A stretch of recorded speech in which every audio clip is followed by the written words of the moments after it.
कर दिया है। राय इस रेड बेल्ट की बात सुनकर डिलाइटेड होता है और मानता है कि वह जो चाहे कर सकता है। इसका मतलब है कि उसके पास मैजिकल बीस्ट्स हंट करने का पूरा समय होगा और वह हायर रैंक्ड बीस्ट क्रिस्टल्स और एबिलिटीज जल्दी हासिल कर सकेगा। हाई स्पिरिटेड वह अपनी फिस्ट क्लेंचेस करता है और सोचता है कि उसे रेड बेल्ट पाने के लिए अपनी पूरी कोशिश करनी होगी। अगला दृश्य हमें अवेरियन नाइट एकेडमी ले जाता है, जहां स्टूडेंट्स लंबी जर्नी के बाद फाइनली पहुंचते हैं। एकेडमी का दृश्य स्टूडेंट्स को हुक कर देता है। कैरेज से उतरते ही गैरी कहता है कि यह कूल है। राय वास्ट ब्यूटीफुल जगह देखकर स्टन्ड रह जाता है। अवेरियन नाइट एकेडमी एक विशाल कास्टल लगता है, कोलोसल गेट्स के साथ। स्टूडेंट्स आश्चर्यचकित रह जाते हैं क्योंकि एकेडमी बिल्कुल वैसा ही निकला जैसा उन्होंने सोचा था। वे मुंबल करते हैं कि यह एकेडमी तो पूरी एक सिटी है जहां सिर्फ नाइट्स रहते हैं। माना क्रिस्टल्स को देखकर जो एकेडमी में हर जगह रखे गए हैं, स्टूडेंट्स कहते हैं कि एवरी की एनर्जी सोर्स माना क्रिस्टल से आती है और लाइटिंग के लिए एक भी टॉर्च का इस्तेमाल नहीं होता। एकेडमी की भव्यता देखकर गैरी कहता है कि यह तो उनके गांव से दो अलग दुनिया है। इस बीच लांस गैरी और काइल को कहता है कि अगर वे खोना नहीं चाहते तो क्लोजली उसका पालन करें और वे एकेडमी में घूमने का मौका पाएंगे। स्क्वायर लांस उन्हें एकेडमी घुमाता है और आर्मरी से होते हुए लाइब्रेरी तक पहुंचाते हैं। लाइब्रेरी में पहुंचकर लांस इंस्ट्रक्ट करता है कि मुंह बंद रखें और चुप रहें। कुछ लड़कियां सर लांसेंसी को देखते हुए उसके हैंडसम होने की बातें करती हैं। डैन पूछता है कि क्या लाइब्रेरियंस भी नाइट्स हैं?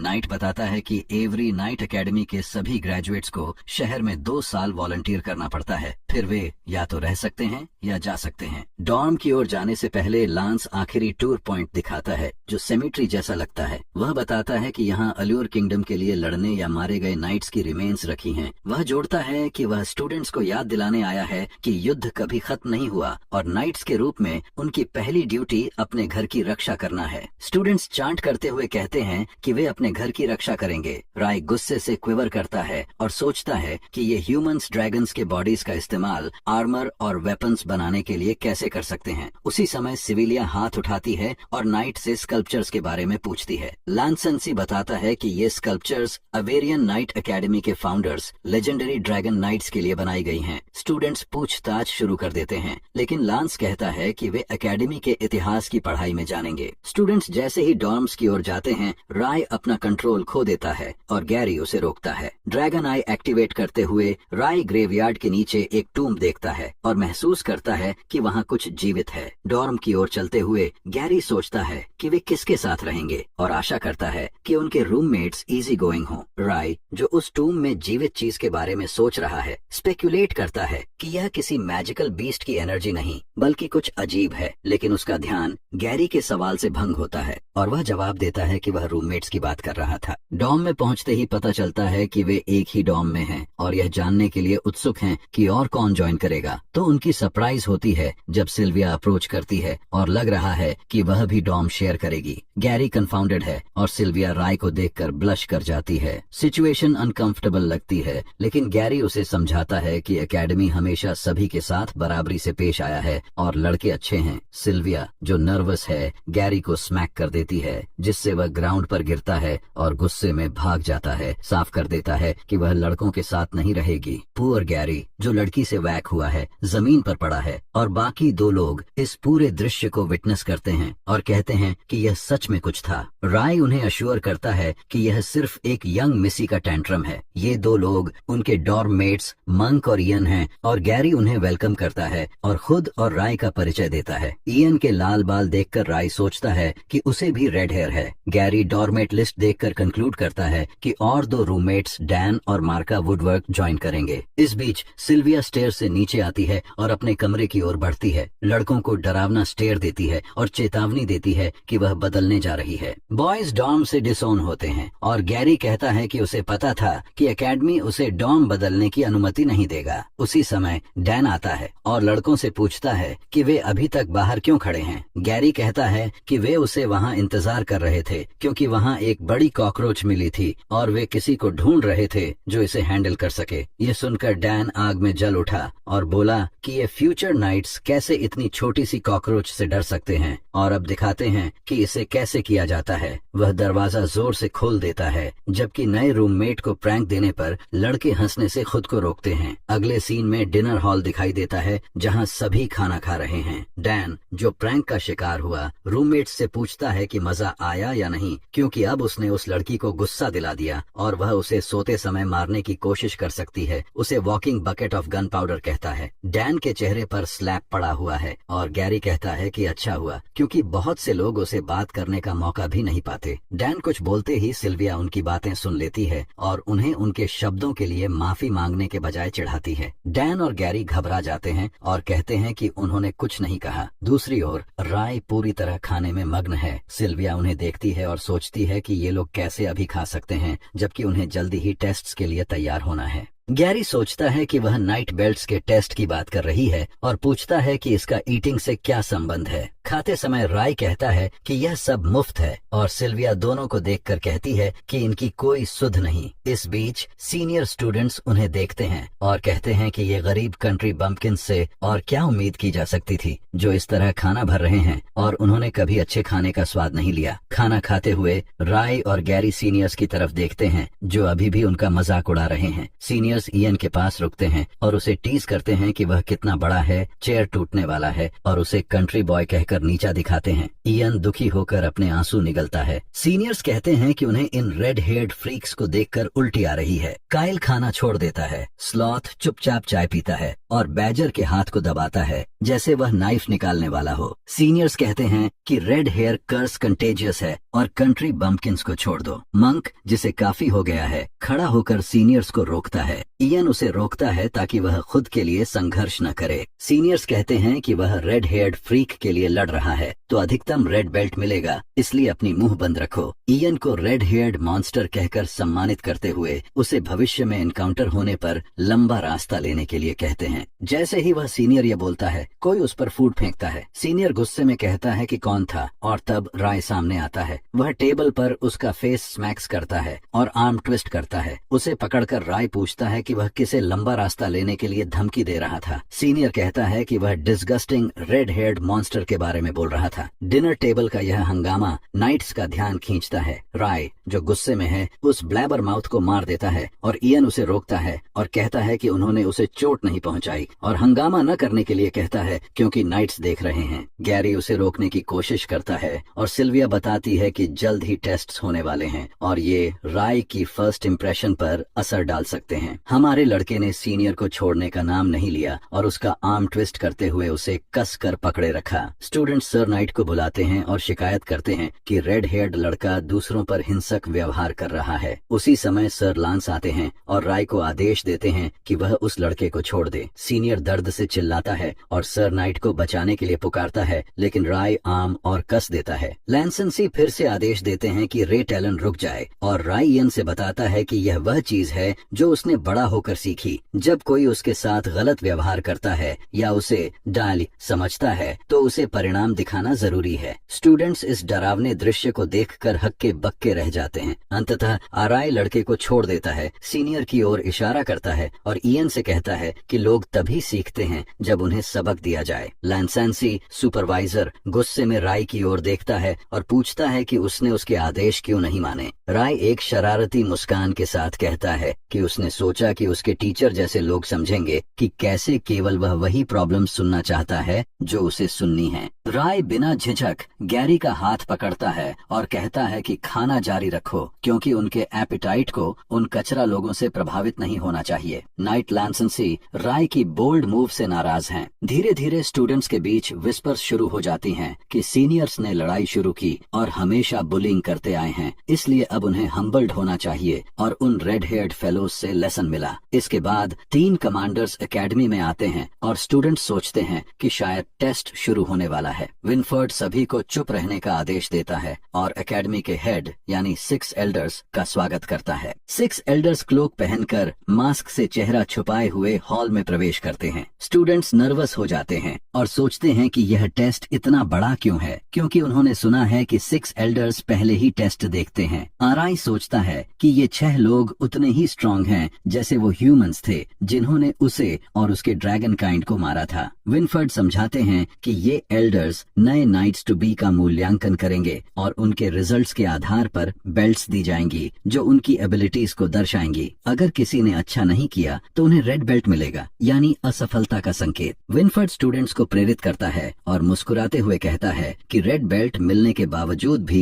वे वही कर सकते हैं जो वह आज करता है। वह उनका हौसला बढ़ाते हुए कहता है कि 5 साल की उम्र में चुने जाने के बाद से उन्होंने अपने टैलेंट दिखाए हैं। राय विनफर्ड को देखता है और सोचता है कि वह हमेशा की तरह एनकरेजिंग और पॉजिटिव है, लेकिन थोड़ा एंग्शियस हो जाता है कि वह कैसे रिएक्ट करेगा अगर उसे रेड बेल्ट मिला। विनफर्ड अपनी स्पीच खत्म करता है और बाकी काम लांसी पर छोड़ देता है। लैंसेंसी राय को डेथली ग्लेयर देता है। लैंसेंसी अनाउंस करता है कि ट्रायल्स में 5 स्टेजेस होंगी: stone of power, blazing inferno, undetected passage, I on precision और विल ऑफ ट्रूथ। पहली स्टेज स्टोन ऑफ पावर में स्टूडेंट्स को बस बड़ा रॉक गोल पोजीशन तक पुश करना है। हर किसी को 2 चांसेस मिलेंगे। अगर पहली कोशिश फेल होती है तो मैजिक ग्लव्स का यूज कर सकते हैं जो स्ट्रेंथ बढ़ाएंगे लेकिन इवैल्यूएशन पर असर डालेंगे। गैरी राय से कहता है कि टेस्ट आसान लग रहा है। राय सोचता है कि यह उसके लिए पीस ऑफ केक है, लेकिन वह यह भी मंबल करता है कि शायद कोई नहीं चाहता कि वह पास करे। गैरी सोच में पड़ जाता है कि उसका क्या मतलब है। उसी पल लांस टेस्ट शुरू होने से पहले घोषणा करता है कि वह इस टेस्ट का प्रॉक्टर होने के नाते रे टलान की पार्टिसिपेशन को रिजेक्ट करता है, लेकिन रे इस बात से प्रभावित नहीं होता और कॉन्फिडेंस से अपने हाथ छाती पर क्रॉस कर लेता है। गैरी और सिल्विया प्रोटेस्ट करते हैं कि यह अनफेयर है और सोचते हैं कि रे को टेस्ट में क्यों नहीं बुलाया गया। तभी लांस बताता है कि यह केवल सभी एस्पायरिंग नाइट्स को चेतावनी देने के लिए है कि उन्हें अपने सुपीरियर्स के आदेशों का पालन करना होगा। वह जोड़ता है कि अगर कोई उसकी डिसीजन से डिसएग्री करता है तो वह इसे अपने सुपीरियर्स को रिपोर्ट कर सकता है और अगर उन्हें यह रिट्रैक्ट करने के लिए कहा गया तो वह बिना आपत्ति के मान जाएगा। इसके बाद वह पहला स्टूडेंट टेस्ट के लिए बुलाता है। गैरी विस्पर करता है कि रे लैंसी की नाराजगी में आ गया है, जबकि सिल्विया कहती है कि इसे हायर अप्स को रिपोर्ट करना चाहिए क्योंकि वह उसे इस तरह ट्रीट नहीं कर सकते। लेकिन हमारे लड़के को इससे कोई फर्क नहीं पड़ता और वह बताता है कि इससे उसके लिए चीजें आसान हो गई हैं। वह नेक्स्ट स्टेज में ज्वाइन करेगा। आरआई इस बात से सुनिश्चित हो जाता है कि वह गारंटीड रेड बेल्ट पाएगा। बाद में पता चलता है कि गैरी और सिल्विया दोनों टेस्ट पास कर जाते हैं, जबकि आयन रॉक को अपने हाथों में उठाता है और सभी शॉक्ड हो जाते हैं। गैरी वापस आते ही स्वेट में है और खुश है कि सब ठीक हुआ। आरआई उसे कंग्रेचुलेट करता है और बताता है कि अगली स्टेज मुश्किल हो सकती है, इसलिए तैयार रहे। ब्लॉन्ड हेयर्ड लड़का कंफ्यूज्ड है, लेकिन राय उसे सेकंड स्टेज का प्रॉक्टर दिखाता है जो रोलैंड एकेडमी का लगता है। गैरी घबरा जाता है और सोचता है कि जब उन्होंने कभी मैजिक नहीं सीखी तो कैसे टेस्ट होंगे। रे उसे समझाता है कि बैटलफील्ड किसी की लर्निंग की परवाह नहीं करता, उन्हें बस मैजिक का रेजिस्टेंस करना होगा। वह जोड़ता है कि फिजिकली स्ट्रांग लोग आमतौर पर मैजिक रेजिस्टेंस में कमजोर होते हैं। राय मानता है कि ये 5 टेस्ट्स उनकी वीकनेसेस और स्ट्रेंथ्स को चेक करने के लिए हैं ताकि उनकी एबिलिटीज को बेस्ट तरीके से डेवलप किया जा सके। गैरी सोचता है कि शायद राय एक ऑलराउंडेड जीनियस है, लेकिन राय उसे मानता नहीं। सेकंड स्टेज ब्लेजिंग इन्फर्नो शुरू होता है। प्रॉक्टर गैरी को टेस्ट करता है और वह 57 सेकंड्स तक टिकता है। आरआई उसे कॉम्प्लीमेंट करता है, जबकि गैरी सोचता है कि उसने अच्छा नहीं किया। डैन उसे बताता है कि इल्यूजन में 1 घंटे में बाहर केवल 1 मिनट होता है, इसलिए उसने अच्छा किया। इसके बाद सिल्विया आती है और इल्यूजन का सामना करते हुए 5 मिनट्स तक अच्छे से परफॉर्म करती है। प्रॉक्टर उसे बताता है कि उसने खुद को प्रूव कर दिया है। फिर रे की बारी आती है। जैसे ही इल्यूजन कास्ट होती है, अचानक उसके सामने एक रेड ड्रैगन दिखाई देता है जो आग उगलता है।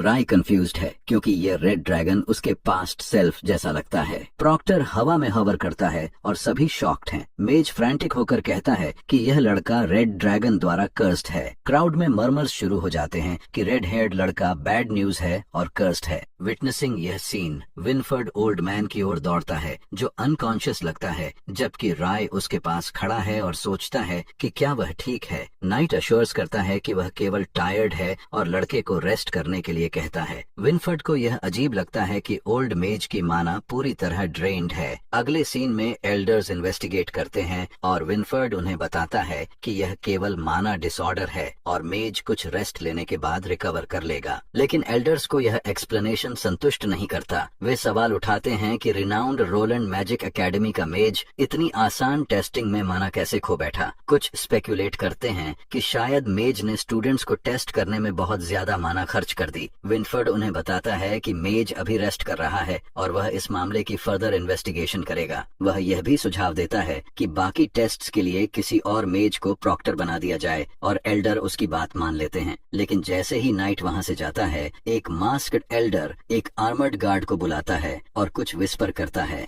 गार्ड उसे आश्वस्त करता है कि यह काम तुरंत कर दिया जाएगा। एल्डर फिर दूर से रे टैलन को देखता है जो अपने दोस्तों की ओर बढ़ रहा है। उस घटना के बाद राय माना डिसऑर्डर के बारे में पूछता है और सिल्विया समझाती है कि यह तब होता है जब मेज की माना खत्म हो जाती है, लेकिन वह जबरदस्ती स्पेल कास्ट करता है तो उसका असर मेज के ही शरीर पर पड़ता है। राय को बात समझ आती है, जबकि गैरी अपने फ्रेंड को अनलकी मानते हुए कहता है कि जीनियसेस हमेशा मुश्किल में रहते हैं। दोनों मजाक करते हैं, लेकिन सिल्वर हेयर्ड गर्ल सिचुएशन पर स्केप्टिकल लगती है। उसे यह अजीब लगता है कि रोलैंड मैजिक एकेडमी का मेज इतना बेसिक मिस्टेक कर सकता है और वह कर्स के बारे में सोचती रहती है। तभी जमीन हिलने लगती है और एक रंबलिंग आवाज सुनाई देती है। लोग इनिशियली सोचते हैं कि यह अर्थक्वेक है, लेकिन अचानक ट्रीज पूरे क्षेत्र में उगने लगते हैं, जिससे सबको मैजिक होने का अंदाजा होता है। जैसे ही टेस्टिंग एरिया पूरी तरह से ट्रीज से भर जाता है, गैरी कंफ्यूज्ड है कि क्या हो रहा है। तब सिल्विया बताती है कि कोई स्पेल कास्ट कर रहा है। तभी एक प्रॉक्टर सामने आता है और अनाउंसेस करता है कि उनका थर्ड स्टेज शुरू हो रहा है। सब आश्चर्यचकित हैं। प्रॉक्टर इंस्ट्रक्ट करता है कि स्टूडेंट्स उसे फॉलो करें और उसके मूवमेंट्स को रेप्लिकेट करें। तभी थर्ड स्टेज ऑफिशियली शुरू होती है। गैरी डिसबिलीफ में है कि टेस्ट अब शुरू हो गया। प्रॉक्टर इंप्रेसिव स्पीड से मूव करने लगता है और स्टूडेंट्स उसे फॉलो करते हैं। डैन डिनायल में चिल्लाता है कि उनके क्लासमेट्स इतनी तेज कैसे हैं।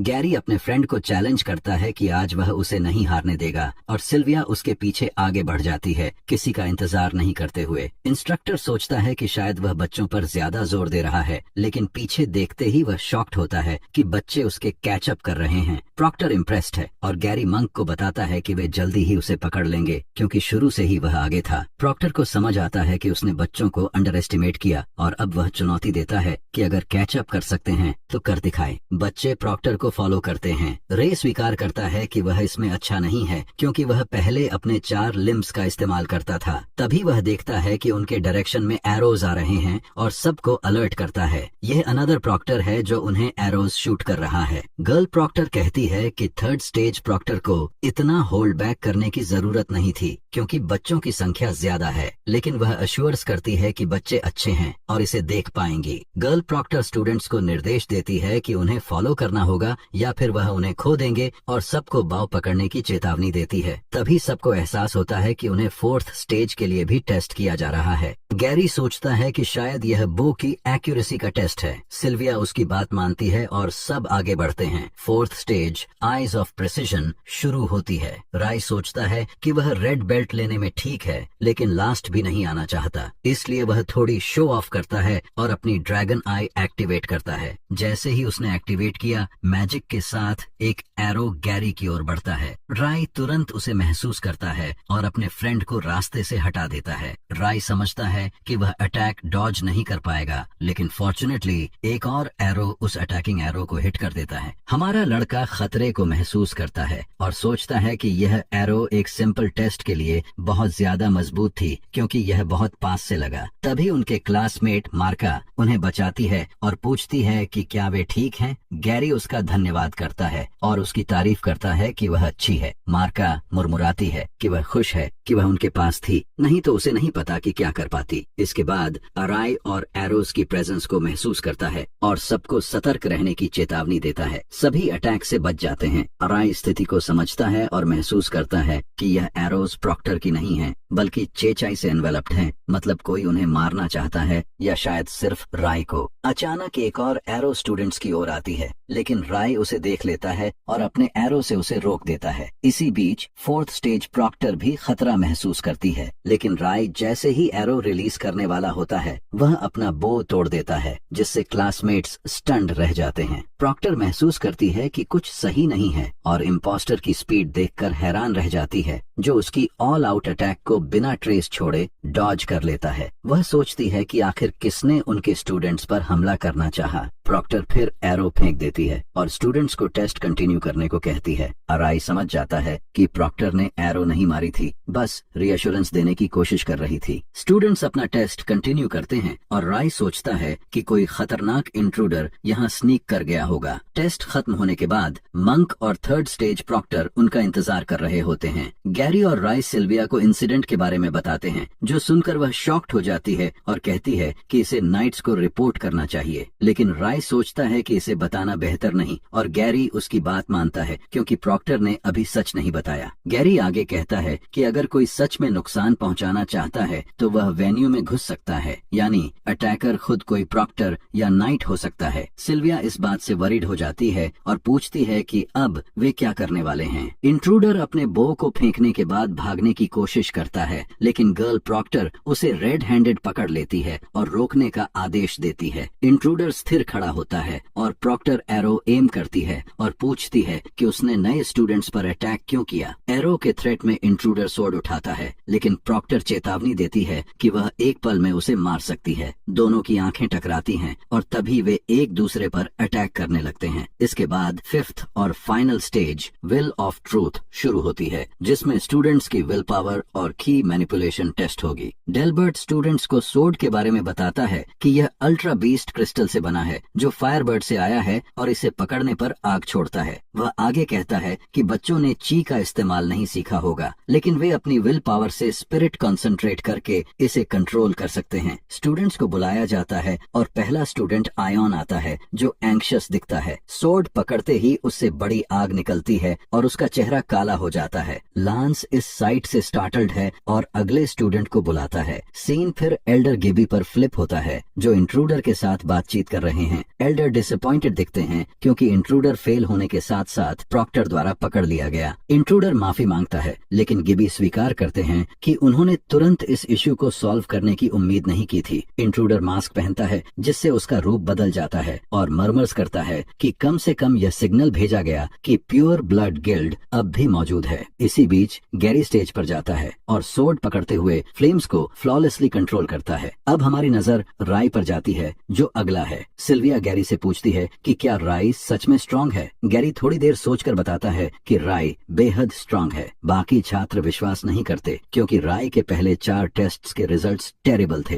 तभी ब्लॉन्ड हेयर्ड लड़का याद करता है कि पिछली बार उसने राय के साथ फाइट किया था और राय ने उसे आसानी से जीताया। 10 साल पहले इंटरमीडिएट रैंक्ड डेमोनिक वुल्फ ने उसे अटैक किया था, तब राय ने उसे बचाया और वुल्फ को मार गिराया। स्टूडेंट्स ये जोक समझते हैं कि तब वे सिर्फ 5 साल के थे, इसलिए बड़ा वुल्फ अटैक था। सिल्विया सोचती है कि राय सच में स्ट्रांग है और क्यों वह अपनी एबिलिटीज छुपाता है। टेस्ट शुरू होने वाला है। राय सोर्ड पकड़ता है और ड्रैगन सिस्टम नोटिफाई करता है कि क्या वह ultra grade beast crystal absorb करना चाहता है। सोर्ड से कोई फ्लेम नहीं निकलती और स्टूडेंट्स विस्पर करने लगते हैं कि यह लड़का हमेशा कुछ न कुछ कर ही देता है। राय सोर्ड लेफ्ट राइट स्विंग करता है, सोचता है कि ब्रोकन है या नहीं। डेल्बर्ट डिसबिलीफ में सोर्ड झपटता है और उसे पकड़ लेता है। सोर्ड से आग नहीं निकल रही थी और डेल्बर्ट डर जाता है क्योंकि यह अल्ट्रा बीस्ट क्रिस्टल से बना वेपन है और अल्यूर किंगडम का ट्रेजर है। डेल्बर्ट राय को कॉलर पकड़कर गुस्से में कहता है कि उसने सोर्ड के साथ कुछ किया है। राय क्लूलेस रहते हुए जस्टिफाइज करता है कि उसने क्या किया होगा, यह वेपन तो अल्ट्रा बीस्ट क्रिस्टल का है। वह कहता है कि डेल्बर्ट उसे ऐसे क्रेजी तरीके से देख रहा था, इसलिए उसने कुछ नहीं किया। डेल्बर्ट गुस्से में चिल्लाने ही वाला था कि आर्मर्ड नाइट इंटरप्ट करता है और अर्जेंट रिपोर्ट के बारे में बताता है। विस्पर सुनकर डेल्बर्ट फ्लैबरगास्टेड हो जाता है और तुरंत अनाउंस करता है कि सभी टेस्ट्स खत्म हो गए हैं और किड्स डॉर्म लौट सकते हैं। स्टूडेंट्स राहत की सांस लेते हैं और बताया जाता है कि उन्हें डिनर के समय बेल्ट्स मिलेंगे। स्टूडेंट्स एक्साइटेड हैं कि उन्हें कौन सा बेल्ट मिलेगा। आरआई उम्मीद करता है कि उसे रेड बेल्ट मिलेगा, लेकिन कुछ और है जो उसे परेशान करता है। वह नाइट्स की कॉन्वर्सेशन सुनता है कि 4th स्टेज के प्रॉक्टर को किलिंग पाया गया। विनफर्ड, जो क्राइम सीन पर हैं, आर्मर्ड नाइट्स से जानकारी पाता है कि प्रॉक्टर पहले ही डेड थी। शॉक तब और बढ़ता है जब पता चलता है कि बॉडी बॉडी अभी भी वार्म थी, मतलब किलिंग अभी हुई थी। नाइट एल्डर्स को तुरंत इन्फॉर्म करने का आदेश देता है। अगले सीन में एल्डर्स मीटिंग रूम दिखता है जहां आर्मर्ड नाइट्स डेड बॉडी की जानकारी देते हैं। वे बताते हैं कि प्रॉक्टर एक ही अटैक में मारी गई थी, मतलब परपिट्रेटर स्किल्ड था। गार्ड्स बताते हैं कि इंट्रूडर अलार्म्स ट्रिगर नहीं हुए। एल्डर सोचता है कि यह इंटरनल केस हो सकता है, शायद प्योर ब्लड गिल्ड या डार्क गिल्ड का काम। हेड एल्डर वार्न्स करता है कि इस इंसिडेंट की कोई जानकारी बाहर नहीं जानी चाहिए और नाइट कैप्टन से कल्प्रिट की खोज जारी रखने को कहता है। डिनर टाइम आता है, सभी स्टूडेंट्स बेल्ट्स लेने इकट्ठा होते हैं और नर्वस हो जाते हैं। गैरी और सिल्विया मार्शा वुडवर्क से बात कर रहे होते हैं और सिल्वर हेयर्ड गर्ल खुश होती है कि उसे अंत में फीमेल रूममेट मिला। ब्लॉन्ड हेयर्ड लड़का मार्शल से पूछता है कि क्या वह एन वुडवर्क को जानती है और पता चलता है कि वह उसकी बेटी है। दूसरी ओर राय अपने विचारों में डूबा है और सोचता है कि वह प्रॉक्टर की हत्या किसी आम आदमी ने नहीं की होगी, बल्कि यह किसी हायर अप का काम हो सकता है, शायद कमांडर्स या एल्डर्स। तभी गैरी इंटरप्ट करता है और याद दिलाता है कि क्या उसे वह एडवेंचरर याद है जिसे वे रेनी जाते समय मिले थे। गैरी बताता है कि उस महिला की माँ मार्था की मदर थी और यह कोइंसिडेंस देखकर हैरानी होती है, लेकिन राय कुछ सुनता नहीं और जोनिंग आउट रहता है, जिससे गैरी नाराज हो जाता है। सिल्विया सोचती है कि क्या वह अभी भी उस व्यक्ति के बारे में सोच रहा है जिसने एरो छोड़ी थी। गैरी उसकी चीक्स पिंच करता है और राय मरमर्स करता है कि वह सोच रहा था कि 5th टेस्ट में सोड ने क्यों रिस्पॉन्ड नहीं किया। राय प्रॉक्टर की हत्या की बात नहीं बताता क्योंकि इससे सिचुएशन और डेंजरस हो सकती है। सिल्वर हेयर्ड गर्ल सोचती है कि राय कितना अनलकी है। जैसे ही वह 2nd टेस्ट की बात करने वाली होती है, नाइट कमांडर्स आते हैं और विनफोर्ड अनाउंस करता है कि अब उन्हें नाइट बेल्ट्स दिए जाएंगे। स्टूडेंट्स अपना नाम सुनते ही स्टेज पर आते हैं। पहला नाम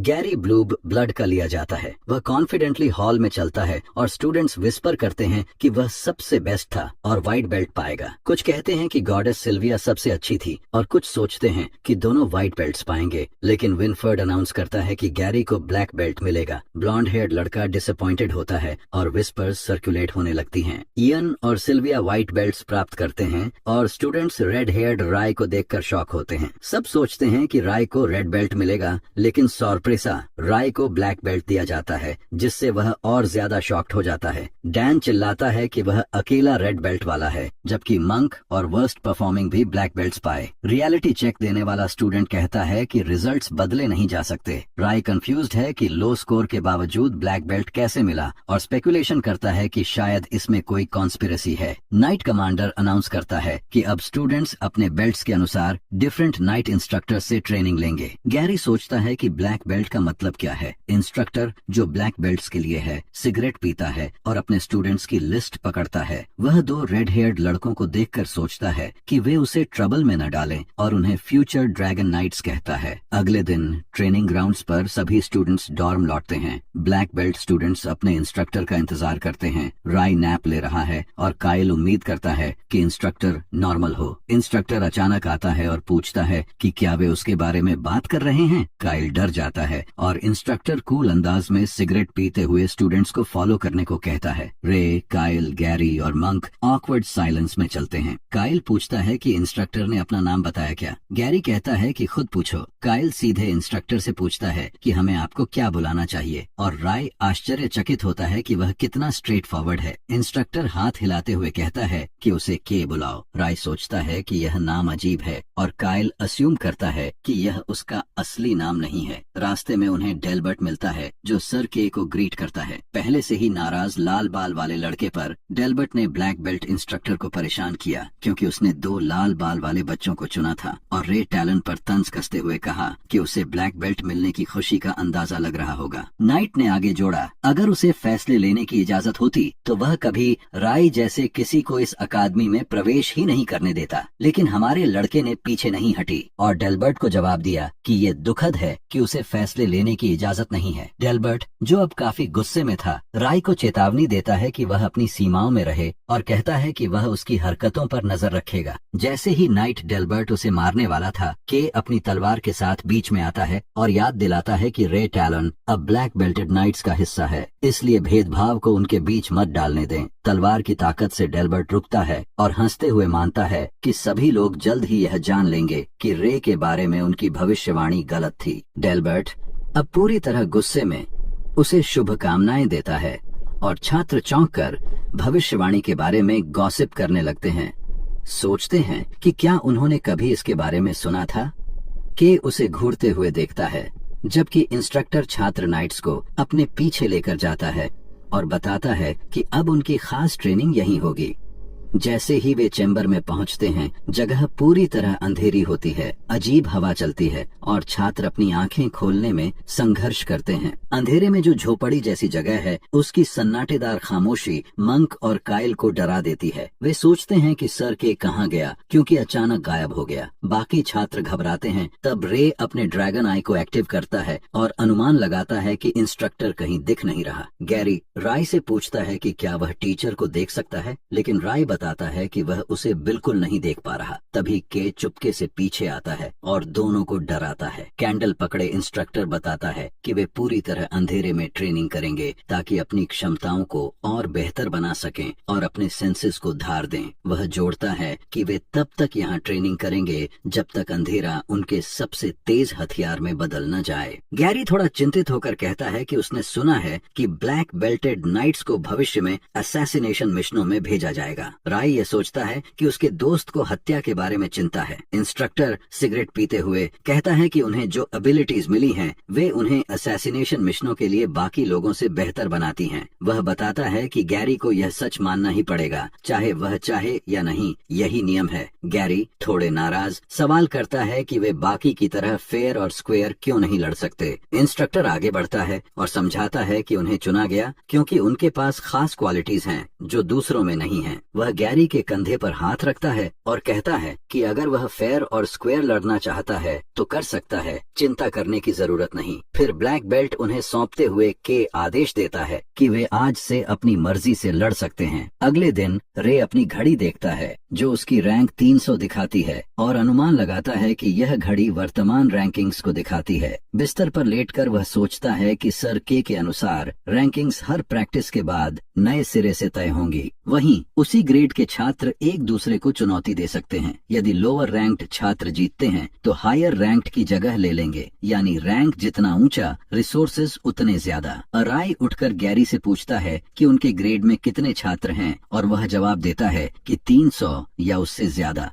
राय निराश होकर सोचता है कि वह रैंकिंग में लगभग आखिरी है। डैन गैरी की घड़ी देखता है और पागल हो जाता है जब पता चलता है कि उसने फर्स्ट प्लेस हासिल किया और वे पहले स्थान के बारे में अनुमान लगा रहे थे। खुशी से झूमते हुए डैन खुद को बहुत अच्छा महसूस करता है कि वह पहले और तीसरे रैंक वाले छात्रों के डॉर्म में है और जोर जोर से हंसता है। बड़बड़ाते हुए कहता है कि वह जो चाहे कर सकता है। तीसरी रैंक वाली नाइट सिल्विया, जो मार्शा से बातें कर रही होती है, डैन की अत्यधिक उत्साह को देखती है और कहती है कि लड़के कितने मूर्ख हैं। उसके बाद इयन मंक से पूछता है कि वह इतना खुश क्यों दिख रहा है। मंक अपनी घड़ी देखता है जो उसे 65वें रैंक पर दिखाती है और थोड़ा उत्साहित होता है। उत्साही होकर वह सोचता है कि वह मेहनत जारी रखेगा और इयन से कहता है कि इसमें कुछ खास नहीं है। 10 दिन बाद राय हॉलवे में चलते हुए सोचता है कि बिगिनर बीस्ट क्रिस्टल्स के लिए वह 100 पॉइंट्स के बहुत करीब है, लेकिन हंटिंग से ज्यादा नहीं मिला। अपने डॉर्म में पहुंचते ही वह चौंक जाता है क्योंकि अंदर से किसी की बहस की आवाज आती है। पता चलता है कि मंक घबराकर गैरी से बहस कर रहा है कि वह स्पेशल ट्रेनिंग की वजह से ही रैंकिंग बढ़ा सकता है। गैरी अपनी बात साबित करने के लिए बहस करता है और कहता है कि उसे ट्रेनिंग थोड़ी डिसेप्टिव लगती है। मंक गुस्से में समझाता है कि स्पेशल ट्रेनिंग बेकार नहीं है, बस वह इसमें अच्छा नहीं है। गैरी पलटकर बड़बड़ाता है कि वह बिना ट्रेनिंग भी अपनी रैंकिंग रख सकता है। राय उन्हें बहस करते देखकर कंफ्यूज्ड हो जाता है और डैन कहता है कि उसने कभी मंक को इतना परेशान नहीं देखा। वह जोड़ता है कि वे बहस कर रहे हैं कि ब्लैक बेल्ट्स के लिए स्पेशल ट्रेनिंग मददगार है या नहीं, और राय से पूछता है कि उन्होंने कौन सी ट्रेनिंग की।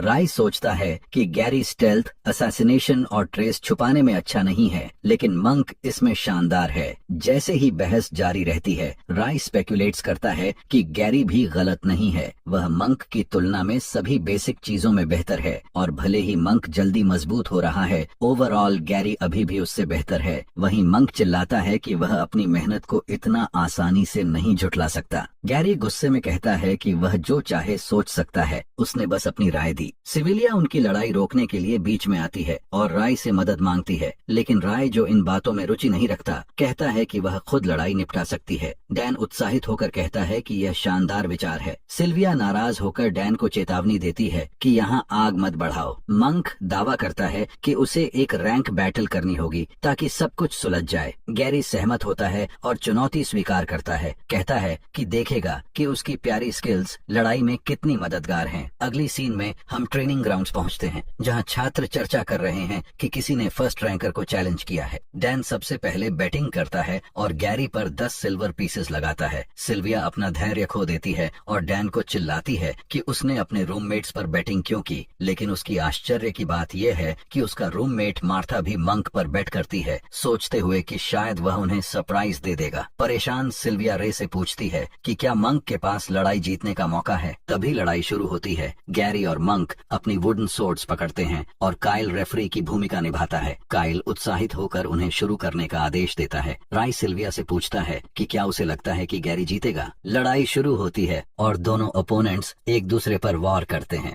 जोरदार कंपटीशन के बीच सिल्विया अपनी बात रखती है कि गैरी वाकई गिफ्टेड है, शानदार टेक्निक है और सब में स्टैंड आउट करता है, लेकिन मंक ने स्पेशल ट्रेनिंग में सबसे ज्यादा मेहनत की है और वह सबसे संभावित वर्तमान राइवल है गैरी का। मंक अपनी तलवार से ओपोनेंट पर एक जबरदस्त वार करता है, जिससे चारों तरफ धुआं फैल जाता है। वह सोचता है कि उसकी ट्रेनिंग काम कर गई, लेकिन धुआं छंटते ही गैरी वार को ब्लॉक कर लेता है। जैसे ही उनकी तलवारें टकराती हैं, गैरी मंक को चेतावनी देता है कि हार मान ले, वह जीत नहीं सकता। वहीं राय सोचता है कि मंक वाकई बहुत सुधार चुका है और गैरी को उसके साथ सावधानी से पेश आना होगा, लेकिन वह अभी भी सोचता है कि अंत में गैरी ही जीतेगा। राय जम्हाई लेते हुए आधा सोते सा हो जाता है। सिल्विया, जो लड़ाई पर ध्यान दे रही होती है, कहती है कि मंक इतनी जल्दी अपनी क्षमताओं के गैप्स नहीं भर सकता। वहीं मार्था, जिसने मंक पर बेट लगाया है, उसे हारते देख तनाव में है। ट्रेनिंग ग्राउंड में सभी गैरी को विजेता मान रहे हैं और सच में ऐसा ही होता है जब गैरी आखिरी वार करता है और मंक की वुडन सोर्ड को तोड़ देता है, जो टुकड़ों में बिखर जाती है। गैरी जीत जाता है और मंक अपनी हार से डिसबिलीफ में है। पूछता है कि ये कैसे हुआ। मंक टूटकर बैठ जाता है और गैरी उससे माफी मांगता है। कहता है कि यही खेल का तरीका है, लेकिन मंक हार से खुश नहीं है। वह अपनी टूटी वुडन सोर्ड को पकड़ता है और तेज धार से गैरी की तरफ भागता है, जो पीछे खड़ा दिखाई देता है। मंक घबराते हुए शार्प एज्ड सोर्ड के साथ गैरी की ओर बढ़ता है। कहता है कि अभी खत्म नहीं हुआ। सिल्विया चिल्लाती है कि ध्यान रखो और मार्था भी रोकती है। तलवार गैरी के गले के पास पहुंचने वाली थी कि अचानक किसी ने उसे रोक दिया और मंक के हाथ से खून बहने लगता है। गैरी पीछे मुड़कर देखता है और सिल्विया चौंक जाती है, सोचते हुए कि रे यहाँ कब आया। पता चलता है कि रे ही मंक को रोक रहा है और कहता है कि अब बस करो। मंक जैसे ही सचेत होता है, तुरंत तलवार छोड़ देता है और माफी मांगता है। सिल्विया सोचती है कि मंक बहुत तेज था, उसकी मूवमेंट्स पकड़ना मुश्किल था, लेकिन राय ने चकाचौंध में एक पल में वहां पहुंचकर सबको चौंका दिया। मंक लगातार माफी मांगता रहता है, देखते हुए कि रे के हाथ से खून बह रहा है। राय उसे आश्वस्त करता है कि यह सिर्फ स्क्रैच है। मंक कहता है कि उसने जल्दबाजी की और अगर मैंने उसे नहीं रोका होता तो और बुरा हो जाता, लेकिन इस जानलेवा पल के बावजूद जो स्टूडेंट्स फाइट पर बैट किए थे, वे हंगामा मचाते हैं और काइल से पूछते हैं कि लड़ाई कौन जीता। काइल उन्हें शांत करता है और बताता है कि किसी ने बीच में हस्तक्षेप किया, इसलिए परिणाम मान्य नहीं होंगे और उनका पैसा वापस मिलेगा। लेकिन क्राउड इसे बर्दाश्त नहीं करता और कड़ी भाषा में काइल को दोषी ठहराता है, यह कहते हुए कि वह जानबूझकर ऐसा कर रहा है क्योंकि वे पैसा जीत सकते थे। स्थिति बिगड़ती है जब स्टूडेंट्स चीजें फेंकने लगते हैं और गरीब काइल उन्हें शांत करने की कोशिश करता है, पैसा वापस दिलाने का आश्वासन देते हुए। इसी समय ग्राउंड पर अराजकता चरम पर पहुंचती है जब वे उन्हें ट्रैश कहकर पत्थर फेंकते हैं। लगातार पत्थराव और अपमान। स्टूडेंट्स उन्हें एकेडमी से बाहर निकालने की कोशिश करते हैं, उन्हें रेड हेयर्ड मॉन्स्टर्स कहकर मॉक करते हैं और स्टोन्स फेंकते हैं। अचानक एक रॉक रे के सिर पर लगता है। मंक उसके सामने कूदता है और उसे स्टूडेंट्स के हमले से बचाता है, लेकिन लड़के उसे रोकते हैं और कहते हैं कि चले जाओ। इस बीच गैरी राय से पूछता है कि क्या वह ठीक है, क्योंकि उसके सिर से खून बह रहा है। सिल्विया और मार्था सभी को रोकने की कोशिश करती है, लेकिन क्राउड पागल हो चुका है। दूसरी तरफ सिल्वर हेयर्ड सेबास्टियन स्पूनी एक बड़ा ईंट पकड़ता है और रेड हेयर्ड लड़के पर फेंकने की कोशिश करता है, लेकिन मंक पहुंचकर उसे ईंट फेंकने से रोक देता है, जिससे सेबास्टियन की ईंट गिर जाती है। मंक उसे रोकने के लिए कहता है कि यह रेस से कुछ लेना देना नहीं है, लेकिन सिल्वर हेयर्ड लड़का गुस्से में मंक को धमकाता है कि वह इसे याद रखेगा और उसे ब्रैट कहता है। सेबास्टियन भी शांत नहीं होता और गुस्सा दिखाता है। हम देखते हैं कि रे फिर से इंसानों द्वारा रिडिक्यूल किया जा रहा है। उसे रेड हेयर्ड फ्रीक कहा जाता है और उसके आसपास कुछ भी अच्छा नहीं होता। लोग उसे ट्रैश कहते हैं, चाहते हैं कि वह कभी पैदा ही न हुआ होता। वे उसे एक वॉकिंग डिजास्टर मानते हैं और एकेडमी से बाहर जाने के लिए जोर देते हैं। जैसे ही वह निर्दयी फुसफुसाहटें तीर से तेज रे के दिमाग में गूंजती है, वह सोचता है कि ये हमेशा उसके साथ ही क्यों होती हैं और ये घटिया इंसान हर बार उसे निराश ही करते हैं। उनके शाप भरे शब्द उसके सिर में गूंजते हैं, लाल बाल होने का तिरस्कार करते हैं और उसके आत्मा को चीरते हैं। राय के नसों में गुस्सा उमड़ आता है और वह ठान लेता है कि ये वही लोग हैं जिन्हें मरना चाहिए। तभी सर विनफर्ड घटना स्थल पर पहुंचते हैं और हालात को काबू में लाते हैं। गैरी बताते हैं कि राय का खून बह रहा है और उसे तुरंत इलाज की जरूरत है। विनफर्ड घायल को मदद करने की पेशकश करते हैं, लेकिन राय कहता है कि वह ठीक है, ये बस एक स्क्रैच है। विनफर्ड पूछता है कि क्या उसे कुछ चाहिए। राय को बताता है कि उसकी माँ यहाँ उससे मिलने आई हैं। स्कारलेट अपने बेटे का इंतजार करती हैं और राय उनकी तरफ बढ़ता है। वह उसे नमस्ते करता है और कहता है कि काफी समय हो गया, मिला नहीं। स्कारलेट देखती है कि वह अब बड़ा हो गया है और कहती हैं कि वह अब लंबा हो गया है। आराई उत्साहित होकर अपनी माँ का हाथ पकड़ता है और पूछता है कि पॉप्स ठीक हैं क्या, लेकिन स्कारलेट के पास उसके लिए बुरी खबर है। वह बताती हैं कि उसके पिता अब नहीं रहे।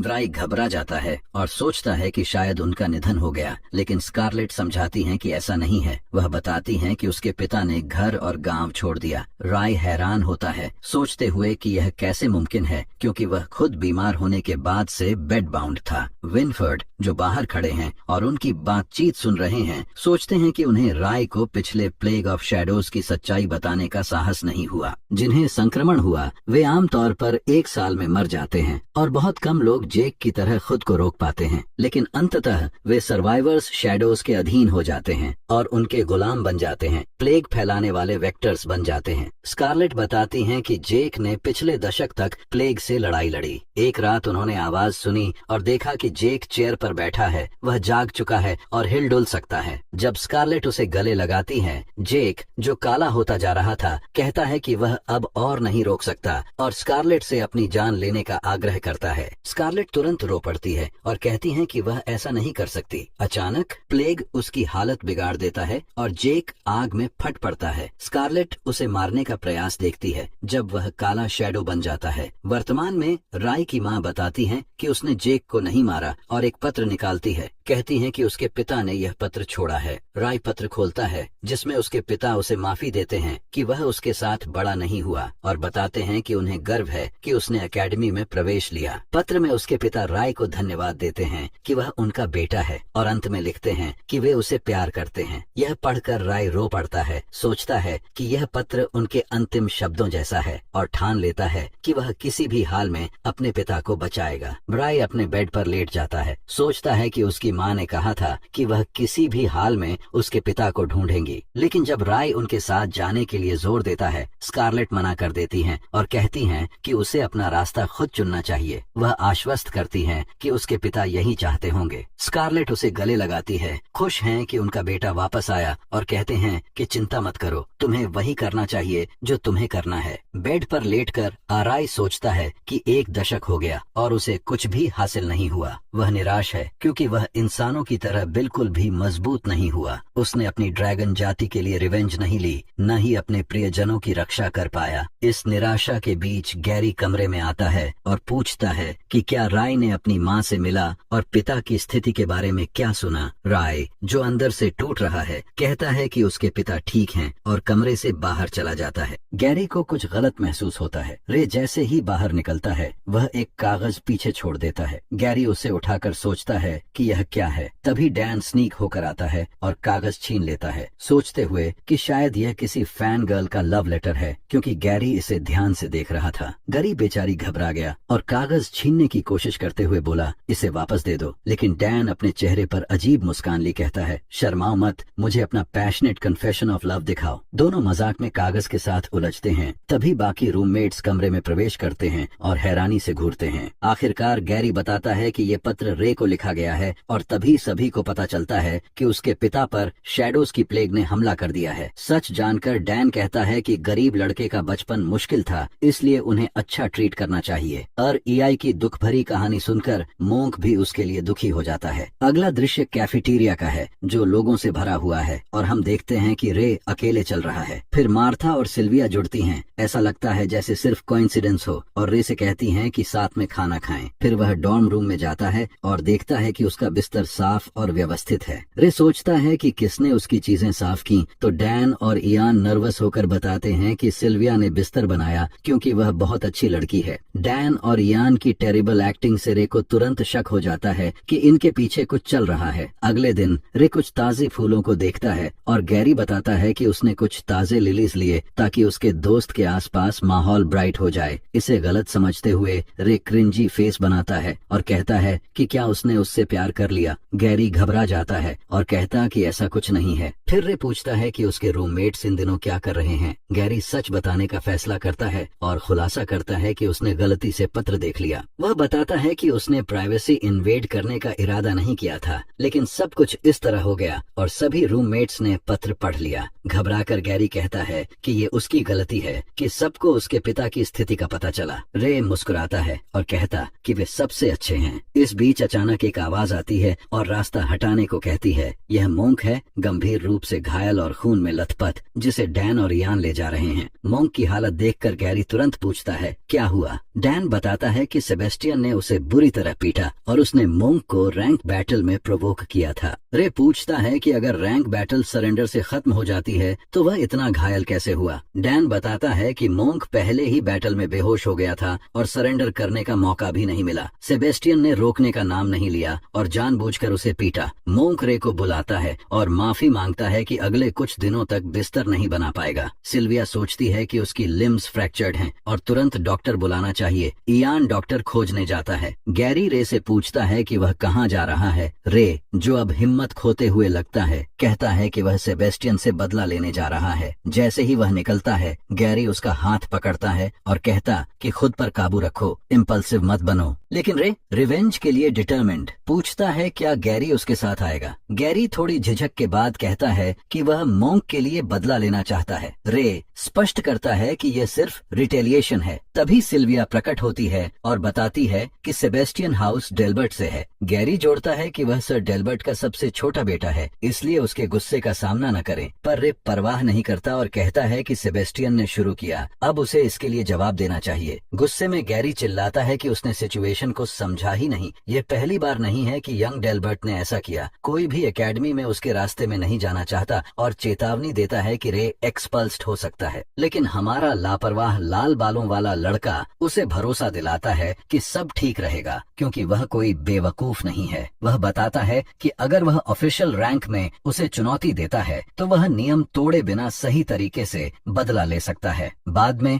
जब हाउस डेल्बर्ट मैदान पर ट्रेनिंग कर रहा होता है, राय उनके पास आता है और उनकी प्रैक्टिस में बाधा डालता है। 2 नाइट स्टूडेंट्स पक्का करते हैं कि राय उनका हिस्सा नहीं है और उसे प्रतीक्षा करने के लिए कहते हैं। 1 सेकंड भी गवाए बिना राय सेबास्टियन के बारे में पूछता है। वो नाइट सुनिश्चित करते हैं कि क्या वह वास्तव में CBAS को ढूंढ रहा है, क्योंकि उन्होंने पहले लाल बाल वाले दोस्त के बारे में नहीं सुना। राय जैसे ही उन्हें हटने के लिए कहता है, सिल्वर हेयर्ड लड़का जो सेबास्टियन का स्पूनी लगता है चिल्लाता है और पूछता है क्या हो रहा है। एरिक जैसे ही उनके पास बढ़ता है, उसके टीममेट्स बताते हैं कि यह लाल बालों वाला लड़का अंदर घुसना चाहता है और सेबास्टियन को ढूंढ रहा है। एरिक आगे बढ़कर कहता है कि सीबस किसी भी लाल बाल वाले फ्रीक को नहीं जानता और रे पर गुस्सा दिखाता है। ट्रेनिंग के बीच में घुसने पर अपशब्द कहता है और पूछता है कि उसके माता पिता ने उसे मैनर्स नहीं सिखाए दिखाए क्या। राय स्पष्ट करता है कि अगर वह वही लड़का नहीं है जिसे वह ढूंढ रहा है तो सिल्वर हेयर्ड बास्टर्ड से उसका कोई वास्ता नहीं। एरिक गुस्से से दांत पीसता है। तभी सेबास्टियन प्रकट होता है और लाल बालों वाले लड़के से पूछता है कि क्या वह उसे ढूंढ रहा है। यंग डेल्बर्ट अनुमान लगाता है कि राय अपने दोस्त के लिए आया है और मानता है कि वह भी ब्लैक बेल्ट है। राय अपने कारणों की व्याख्या करने की आवश्यकता नहीं समझता और सीधे कहता है कि कोई स्मॉल टॉक की जरूरत नहीं, उसे लड़ाई चाहिए। वो सेबास्टियन को अपनी घड़ी दिखाते हुए बैटल का अनुरोध करता है। सेबास्टियन कहता है कि यह काफी डायरेक्ट है, लेकिन वह लड़ाई से इनकार कर देता है और कहता है इसे भूल जाओ क्योंकि राय को रैंक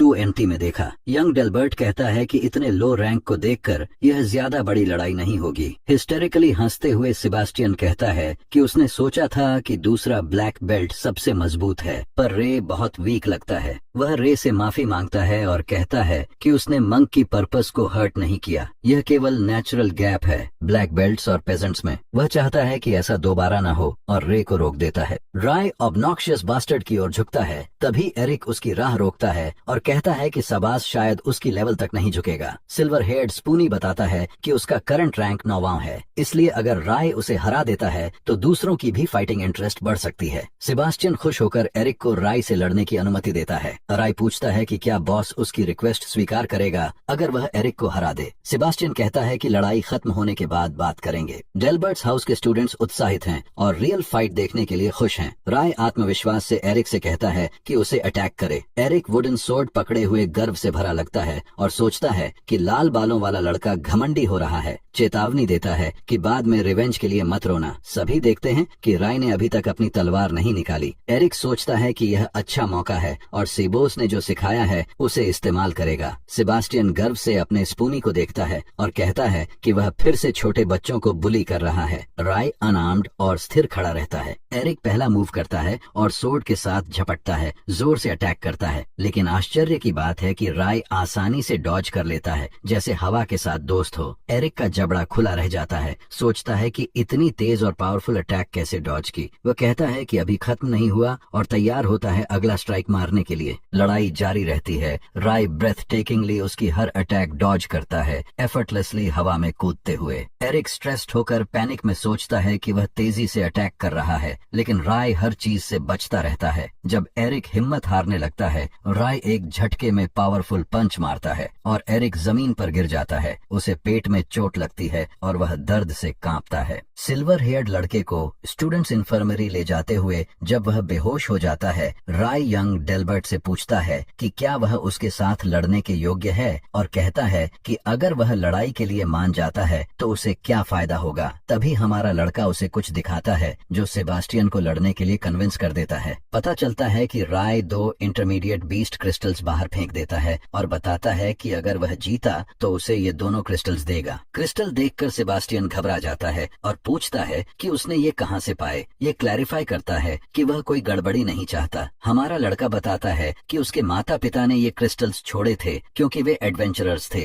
राय ऑफर को एंटाइसिंग बनाता है, ये कहकर कि उसने अभी तक इन्हें इक्विपमेंट के लिए यूज नहीं किया है, इसलिए सेबेस्टियन अभी भी उन्हें पा सकता है। यंग डेल्बर्ट क्रिस्टल से काफी इंट्रीग्ड लगता है और राय की चैलेंज एक्सेप्ट करता है, लेकिन एक कंडीशन मांगता है। वह चाहता है कि यह रैंक बैटल पब्लिक में हो। सेबास्टियन कहता है कि वह नहीं चाहता कि लोग सोचें कि उसने ये बीस्ट क्रिस्टल्स अनिच्छा से निकाले। राय तुरंत अग्री कर देता है और कहता है कि वह शुरू से यही चाहता था। अगला दृश्य ट्रेनिंग ग्राउंड का है जहां स्टूडेंट्स अपने बॉस सिबोस के लिए चीयर कर रहे हैं कि वह लाल बालों वाले फ्रीक को बीट करे। इस बीच काइल, जो राय के साथ चल रहा है, पूछता है कि क्या वह सच में सेबास्टियन से लड़ने जा रहा है क्योंकि वह सेकंड रैंक्ड है और यह अच्छा आइडिया नहीं है। चिंता में काइल कहता है कि चाहे वह जल्दी पैसे कमाने के लिए खुद पर बैटिंग करे, उसका ओपोनेंट बिल्कुल भी रोकने वाला नहीं होगा। लेकिन राय उसे भरोसा दिलाता है कि चिंता करने की जरूरत नहीं है और बैटिंग करने के लिए कहता है, मानकर कि वह उसे रोक नहीं सकता। काइल अनुरोध करता है कि उस बास्टर्ड का नोज ब्लीड हो और राय अग्रीमेंट में फिस्ट बम्प करता है। जब काइल ब्लैक बेल्टेड राय और व्हाइट बेल्टेड सेबास्टियन के बीच बैटिंग शुरू करता है, डैन पूछता है कि राय कितने समय तक टिकेगा और इयन उम्मीद करता है कि उसे चोट न लगे, लेकिन सिल्विया अलग मानती है कि यह सिंपल बैटल नहीं होने वाली। ये सुनकर डैन उसे टीज करता है कि प्यार वाकई में लोगों को अंधा बना देता है। सिल्विया अपने पॉइंट को जस्टिफाई जस्टिफाई करती है कि उसे वह लड़का पसंद नहीं है। गुस्से में वह डैन से कहती है कि वह ब्लाइंड है क्योंकि वह नहीं मानता कि राय कितना स्ट्रांग है। गैरी सोचता है कि वह इस बात की चिंता नहीं कर रहा कि राय जीतेगा या नहीं, बल्कि उसे सर डेल्बर्ट की नाराजगी का डर है। बैटल स्टेज पर कदम रखते हुए सेबास्टियन, जो ओवर द टॉप है, राय को याद दिलाता है और मॉक करता है कि नाइट्स के बच्चे नाइट्स बनते हैं, फार्मर्स के बच्चे फार्मर्स, और कोई क्लास की बाउंड्रीज पार नहीं कर सकता। तलवार पकड़े यंग डेल्बर्ट कहता है कि राय एरिक को हराने के बाद थोड़ा कॉन्फिडेंट हुआ होगा, लेकिन वह उसे लड़ाई में क्विकली अंतर दिखा देगा। जब नाइट स्टूडेंट्स उन्हें पोजीशंस में आने का आदेश देते हैं, राय कहता है कि अपनी नैगिंग को उसके लैकी के लिए छोड़ दें। जैसे ही लड़ाई शुरू होती है, राय अपने चेहरे को एक ब्लैक क्लॉथ से ढक लेता है जिसमें केवल उसकी आंखें दिखाई देती हैं। सेबास्टियन पहला मूव करता है और सोर्ड उसके ऊपर स्मैश करता है। राय इम्प्रेसिव तरीके से अटैक डॉज कर लेता है। सेबास्टियन कहता है कि वह काफी लकी है क्योंकि बहुत कम लोग उसका पहला अटैक डॉज कर पाते हैं। राय असर्ट करता है कि उसकी लक इतनी अच्छी नहीं है और थोड़े समय में उसने सेबास्टियन के चेहरे पर स्क्रैच कर दिया, जबकि सेबास्टियन सोचता है कि यह बहुत शैलो है। वह कहता है कि अगर यह उसकी ट्रू स्ट्रेंथ है तो वह कभी भी उसे नहीं हरा सकता। लड़ाई के बीच राय सेबास्टियन से पूछता है कि वह इतना क्यों बात करता है और मानता है कि उसने अब तक जीत इसलिए पाई क्योंकि वह कंटिन्यूअसली अपना मुंह चलाता रहा। Flustered young Delbert light speed से उसके पास लीप करता है और कहता है कि उसकी लक यहीं खत्म होती है। तभी राय स्मूथली अटैक डॉज करता है और कैमोफ्लेज मूव दिखाते हुए सेबास्टियन के चेहरे और कंधे पर कट मार देता है, जिससे वह ब्लीड करने लगता है। सभी एस्टोनिश्ड रह जाते हैं। डैन सोचता है कि राय ने अटैक कैसे किया और डिसबिलीफ में है कि सेबास्टियन सबसे पहले हर्ट हुआ। इयन भी इस मिरेकल पर शॉक्ड है, जबकि गैरी प्रिज्यूम करता है कि राय ने यह टेक्निक कब सीखी और सोचता है कि उसने सेबास्टियन का अटैक डॉज वैसे ही किया जैसे सर के करता था।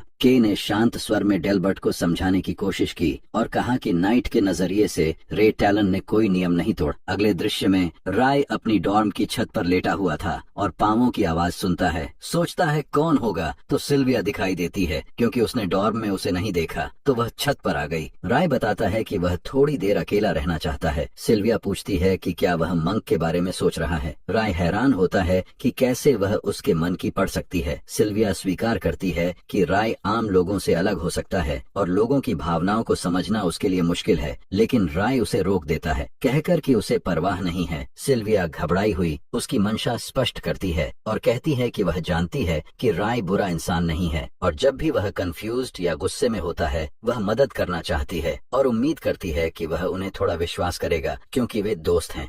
राय आश्चर्यचकित होता है। राय उसे दीवार पर धकेलता है। सिल्विया शॉक्ड रहती है और वह अपना ड्रैगन आई एक्टिवेट करता है। वह सिर उठाकर पूछता है क्या वह उससे डरती है। सिल्विया ईमानदारी से कहती है कि कभी कभी डर लगता है, लेकिन वह उसे बुरा नहीं मानती। उसी पल सिल्विया मुस्कुराती है और उसकी ड्रैगन आई की तारीफ करती है और कहती है कि उसे खुद को मॉन्स्टर जैसा मत समझना। राय की आंखें सामान्य हो जाती हैं। वह सोचता है कि हर बार जब उसे ह्यूमैनिटी की सच्चाई दिखती है चीजें बदल जाती हैं और उसे अभी भी इंसानों को समझने में लंबा रास्ता तय करना है। दूसरी तरफ डेल्बर्ट गुस्से में भवन से बाहर निकलता है और तय करता है कि किसी दिन वह लाल बालों वाले मॉन्स्टर को मार डालेगा क्योंकि वह भविष्यवाणियों की परवाह नहीं करता। उसी समय एल्डर गिबी डेल्बर्ट के पास आता है और कहता है कि वह जानता है कि डेल्बर्ट सोचता है कि नाइट केवल नोबल ब्लड से होना चाहिए। यह दृष्टिकोण उसके लिए रोचक है और उसने इसका ध्यान आकर्षित किया। सिल्विया सीढ़ियां उतर रही होती है, तब उसे एक ब्लॉन्ड हेयर्ड व्हाइट बेल्ट लड़का अप्रोच करता है। वह रे टैलन के बारे में पूछता है और सिल्विया उसे बताती है कि राय ऊपर है। लड़का धन्यवाद कहता है और ऊपर जाता है। सिल्विया सोचती है कि क्या उसने कभी ऐसा कोई अपने साल में देखा है। राय जब छत पर होता है तो फिर किसी की आवाज सुनता है। सोचता है कि शायद सिल्विया है, लेकिन आश्चर्य होता है कि यह ब्लॉन्ड हेयर्ड लड़का है जो कहता है कि उसने उसे किसी और समझा होगा। लड़का खुद को हैरी डेल्बर्ट बताता है। एक सेकंड ईयर स्टूडेंट राय की भौहें सिकुड़ जाती हैं क्योंकि वह डेल्बर्ट परिवार का सदस्य है। हैरी बताता है कि उसने अपने छोटे भाई को हरा दिया। राय सोचता है कि वह बदला लेने आया है, लेकिन हैरी मना करता है और कहता है कि उसने उसकी नीयत गलत समझी है। वह इतना छोटा कारण नहीं है, बल्कि राय को धन्यवाद देने आया है। सुनकर हमारे हीरो का चेहरा हैरानी से भर जाता है जब वह देखता है कि हैरी उसे धन्यवाद दे रहा है कि उसने उसके भाई को बेरहमी से हराया। हैरी कहता है कि उसे पता है उसका भाई कितना घमंडी हो सकता है और सेबास्टियन कभी भी पूरी ईमानदारी से अभ्यास नहीं करता था, इसलिए किसी के उसे हराकर सीख देना जरूरी था। जैसे ही हैरी अपनी बात खत्म करता है, राय पलटकर जाने ही वाला था कि हैरी उसे रोकता है और कहता है कि वे रैंक बैटल नहीं कर सकते क्योंकि वे एक ही साल के छात्र नहीं हैं, लेकिन उसे सबक सिखाना जरूरी है। वह राय को एक वुडन सोर्ड थमाता है और राय इसे स्वीकार कर लेता है, कहते हुए कि आखिरकार उसने बदला लेने की इच्छा जताई। हैरी उसे आश्वस्त करता है कि उसने बस यह देखने की कोशिश की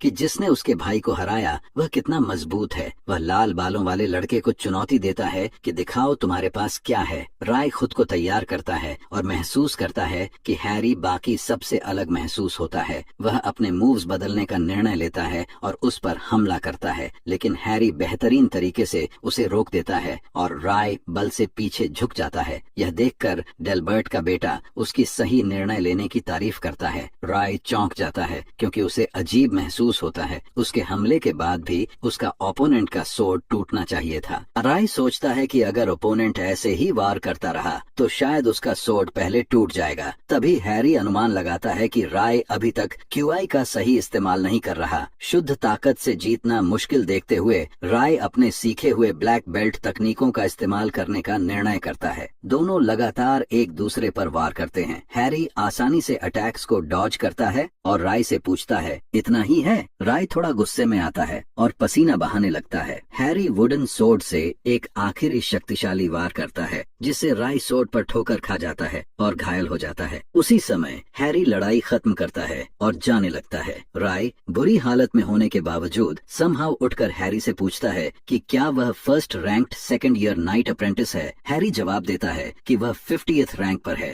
राय डिसबिलीफ में है कि इतनी स्किल वाला इंसान केवल 50th रैंक पर हो सकता है। हैरी डेल्बर्ट उसे अलविदा कहता है और कहता है कि जब राय ची को सही तरीके से सीख लेगा तब फिर लड़ाई होगी। राय सोचता है कि क्या वह ची सीखने के बाद इतनी मजबूत बन सकता है। अगली सीन में हम एल्डर्स के ऑफिस में जाते हैं जहां नाइट विनफर्ड सीमा पर हालात को लेकर चिंतित है क्योंकि हाल ही में और नाइट्स गायब हो गए हैं। वह हेड को बताता है कि उनके दुश्मन केवल बाहर से नहीं बल्कि अंदर से भी हैं और रूमर्स हैं कि डार्क गिल्ड पहले ही एकेडमी में इन्फिल्ट्रेट कर चुका है। हेड एल्डर साफ करता है कि अब यह रूमर्स नहीं रहे। विनफर्ड कहता है कि स्टूडेंट्स को कम से कम अलर्ट करना चाहिए। हेड सहमत होता है लेकिन कहता है कि कुछ इम्पोर्टेंट है और इंस्ट्रक्ट करता है कि उन 5 रेड हेयर्ड बच्चों को लाया जाए, उन्हें उनकी कॉलिंग बतानी है। उसके बाद राय छत पर बैठा अपनी ऑरा को कन्वर्ज करने की कोशिश करता है। पता चलता है कि उसने अपनी ऑरा को शरीर में कन्वर्ज करने की कोशिश की, लेकिन बारिश के कारण यह कभी काम नहीं हुआ। वह सोचता है कि आज के लिए बस कर देना चाहिए। उसी समय वह कुछ सस्पिशियस लोगों को एकेडमी के चारों ओर छुपकर मूव करते हुए देखता है। राय समझ जाता है कि ये लोग एम्बुश की योजना बना रहे हैं। वह देखता है कि उनके टारगेट में से एक एल्डर है। राय अपने ड्रैगन आई को एक्टिवेट करता है और पहचानता है कि ये शैडो की प्लेग है। वह परेशान होकर अपना ब्लैक बेल्ट उतारता है और सोचता है कि क्या इसका कुछ लेना देना उसके पिता से है। दूसरी तरफ मास्क्ड लोग एल्डर का रास्ता रोकते हैं और कहते हैं कि उसका रास्ता यहीं खत्म होता है। एल्डर बड़बड़ाता है कि डार्क गिल्ड के एकेडमी में आने की रूमर्स सच थी। एक गिल्ड मेंबर कहता है कि उसे देर से पता चला, लेकिन जल्द ही डार्क गिल्ड पूरे एकेडमी पर कब्जा कर लेगा और कोई उसे रोक नहीं सकेगा। पुराने आदमी 4 लोगों से लड़ते हुए फ्लैश में दिखाई देता है। तभी राय भी शामिल होता है और घोषणा करता है कि अब लड़ाई 2 बनाम 4 होगी। राय अपना फेस छुपाकर खतरे में एंटर करता है, सोर्ड पकड़ता है और एल्डर पहचानता है कि वह एक छात्र है और उसे इन्वॉल्व करने के लिए माफी मांगता है। दूसरी तरफ गिल्ड मेंबर चौंक जाता है जब वह देखता है कि बच्चा कहां से आया, लेकिन उसका साथी कहता है कि इससे कोई फर्क नहीं पड़ता क्योंकि दोनों मरने वाले हैं। पुराने आदमी ने लड़ाई की तैयारी शुरू कर दी और मैजिक का इस्तेमाल करते हुए राय से कहता है कि वह 2 लोगों को व्यस्त रखे।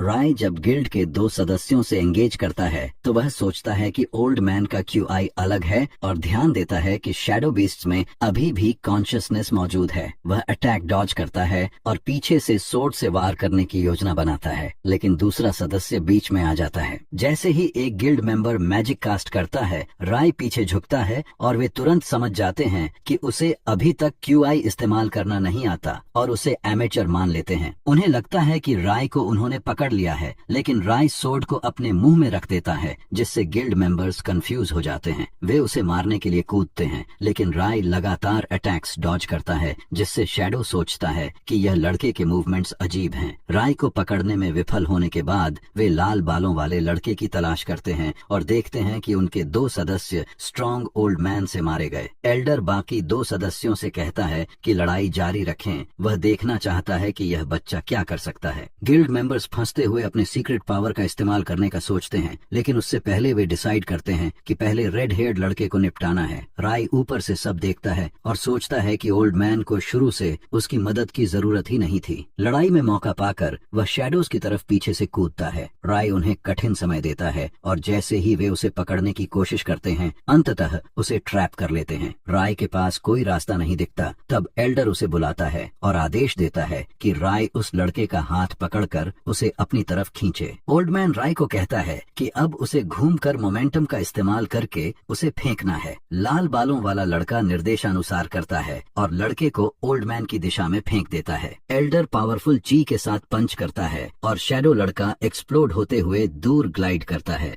राय देखता है और सोचता है कि ओल्ड मैन कितने मजबूत हैं। उसी समय नाइट्स मौके पर पहुंचते हैं। आखिरी गिल्ड मेंबर भागने की कोशिश करता है, लेकिन राय उसका पीछा करता है। एल्डर उसे रोकते हैं और कहते हैं कि किसी ऐसे व्यक्ति का पीछा मत करो जो अपने अंतिम क्षण में हो। नाइट्स आते हैं और राय को इतने सालों बाद नई एबिलिटी मिलती है। नाइट्स सुनिश्चित करते हैं कि ओल्ड मैन ठीक है और वह उन्हें अश्योर करता है कि चिंता की कोई बात नहीं, बस एक सदस्य बच गया है जिसे वे चाहें तो चेस कर सकते हैं। नाइट्स उस बची हुई गिल्ड मेंबर का पीछा करते हैं। एल्डर राय की मदद की सराहना करता है और उसे टैलेंटेड स्टूडेंट कहता है। क्यूरियस राय पूछता है कि गिल्ड मेंबर्स ने उस पर हमला क्यों किया, लेकिन एल्डर सवाल टाल देते हैं। एल्डर उसके कंधे को थपथपाते हैं और पूछते हैं कि क्या उसे अभी तक QI इस्तेमाल करना नहीं आता और सजेस्ट करते हैं कि राय मार्शल आर्ट्स क्लब ज्वाइन करे जब वह सेकंड ईयर बने। एल्डर फिर यूज की करते हुए हवा की तरह गायब हो जाता है और राय चौंक जाता है और सोचता है कि यह अजीब ओल्ड मैन है। अगली सीन में हम हेड एल्डर के ऑफिस जाते हैं, जहां विनफर्ड राय का इंतजार कर रहे हैं। राय पहुंचता है और विनफर्ड बताते हैं कि हेड एल्डर ने उसे समन किया है, जिससे राय सोचता है कि क्या उसे इतनी जल्दी पकड़ लिया गया। ऐसा लगता है कि विनफर्ड सभी रेड हेयर्ड किड्स को समन कर रहे हैं, जिसमें इयन, काइल, स्लॉथ, बैजर और राय शामिल हैं। बच्चे इम्पेशेंट हैं और स्पेकुलेट करते हैं कि एल्डर उनके लिए कोई स्पेशल मिशन लेकर आए हैं। हेड एल्डर सीधे मुद्दे पर आता है और बताता है कि उन्हें समन करने का कारण प्रोफेसी है। एल्डर खुलासा करता है कि 10 साल पहले हेवंस की प्रोफेसी हुई थी, जिसमें कहा गया था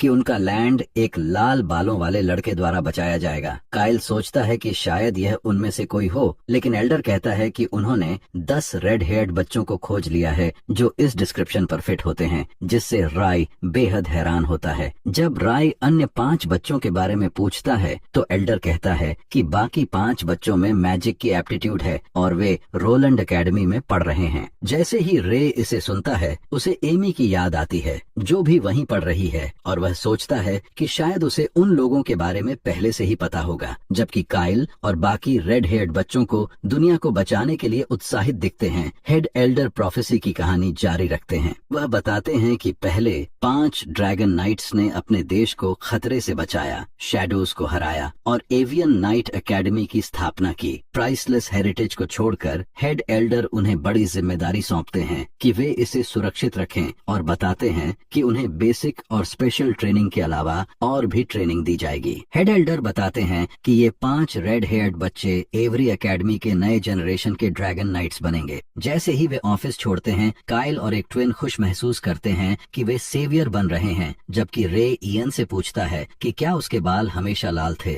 इयन जवाब देता है कि उसके बाल हमेशा ऐसे ही थे और उसे भी बचपन में बहुत मुश्किलें झेलनी पड़ी। रे सोचता है कि बाकी सभी के बाल हमेशा लाल थे, लेकिन उसके बाल काले से लाल में बदल गए। वह स्पेकुलेट करता है कि क्या उसे भी ड्रैगन नाइट में गिना जाएगा, जिससे उसे लगता है कि हेड एल्डर कुछ छुपा रहे हैं। अगली सीन में हम हेड एल्डर के ऑफिस जाते हैं, जहां विनफर्ड हेड से पूछ रहे हैं कि उन्होंने प्रोफेसी का पूरा हिस्सा बच्चों को क्यों नहीं बताया। हेड कहता है कि बच्चों के कंधों पर पहले ही बहुत बोझ है, इसीलिए उन्हें तब तक चीजों के बारे में नहीं बताना चाहिए जब तक वे तैयार न हो। नाइट रिलक्टेंटली उनसे सहमत हो जाता है। सीन फिर रे की तरफ बदलता है, जो ड्रैगन नाइट्स की खोज शुरू करता है। वह नैरेट करता है कि कुछ लोग अभी भी ड्रैगन्स को ईविल का प्रतीक मानते हैं, जबकि कुछ ने यह मानना तक छोड़ दिया कि ये जीव कभी मौजूद थे। एक अल्पसंख्यक अभी भी मानते थे कि ड्रैगन्स इस भूमि के प्रोटेक्टर्स थे, क्योंकि पहले दुनिया शैडो से ग्रस्त नहीं थी। जैसे ही वह नाइट्स के बारे में और पढ़ता है, एक किताब विशेष रूप से उसे आकर्षित करती है, क्योंकि उसमें गॉड की गाइडेंस का उल्लेख है। हालांकि ह्यूमंस के लिए गॉड पर लिखी किताबें फॉरबिडन हैं, राय कुछ उपयोगी जानकारी नहीं ढूंढ पाता और उत्तर खोजने के लिए एक प्रीस्ट के पास जाता है। पता चलता है कि सर के साथ स्पेशल ट्रेनिंग के अलावा वे विनफर्ड के तहत एक्स्ट्रा ट्रेनिंग भी प्राप्त करते हैं ताकि वे ड्रैगन नाइट्स बन सकें। ट्रेनिंग के दौरान आराई सोचता है कि अगर यह नाइट ट्रेनिंग नहीं होती तो वह तुरंत गॉड से मिलने चला जाता और पूछता कि उसने उसे ह्यूमन क्यों बनाया। वह नैरेट करता है कि 1 साल बीत गया और उसने हंटिंग सेशंस के लिए भी समय निकाला और अगला दिन उनके सेकंड ईयर ट्रेनिंग का पहला दिन होगा। वर्तमान में जब रे सो रहा होता है, उसे आवाज सुनाई देती है और वह देखता है कि गैरी नाइटमेयर में कांप रहा है। गैरी अपनी आंखें खोलता है और रे को सामने देखकर डर जाता है। उसे वापस सोने के लिए कहता है क्योंकि सुबह एक सेरेमनी है। राय सुनिश्चित करता है कि सब ठीक है, लेकिन क्यूरियस होकर सोचता है कि गैरी को इतना डराने वाला नाइटमेयर क्या था। अगले दिन जबकि गैरी नींदहीन लगता है और राय उसकी चिंता करता है, वे सिल्विया से मिलते हैं, जो पूछती है कि क्या उन्होंने कोई क्लब ज्वाइन करने के लिए चुना है। राय को क्लब्स के बारे में कोई आइडिया नहीं होता और सिल्विया नाराज होकर कहती है कि ध्यान दो और बताती है कि सभी सेकेंड ईयर स्टूडेंट्स को एक क्लब ज्वाइन करना होता है और वहाँ ट्रेनिंग करनी होती है। सिल्विया मेडिक क्लब ज्वाइन करने का निर्णय लेती है और गैरी पहले ही सोर्ड्समैनशिप क्लब चुन चुका है। राय थोड़े अलग महसूस करता है, लेकिन उसे याद आता है कि किसी ने क्लब ज्वाइन करने के लिए कहा था। वह याद करता है कि ओल्ड मैन ने उसे मार्शल आर्ट्स क्लब ज्वाइन करने की सलाह दी थी। कोई क्लब ज्वाइन न करने के कारण राय डिसाइड करता है कि वह इसे ट्राई करेगा और अगर क्लब बोरिंग लगा तो उस समय हंटिंग कर लेगा। पता चलता है कि राय ने नई एबिलिटी प्राप्त करने के बाद देखा कि उसके पास मैना नहीं था। यही वजह थी कि वह सालों पहले असेसमेंट फेल हुआ था।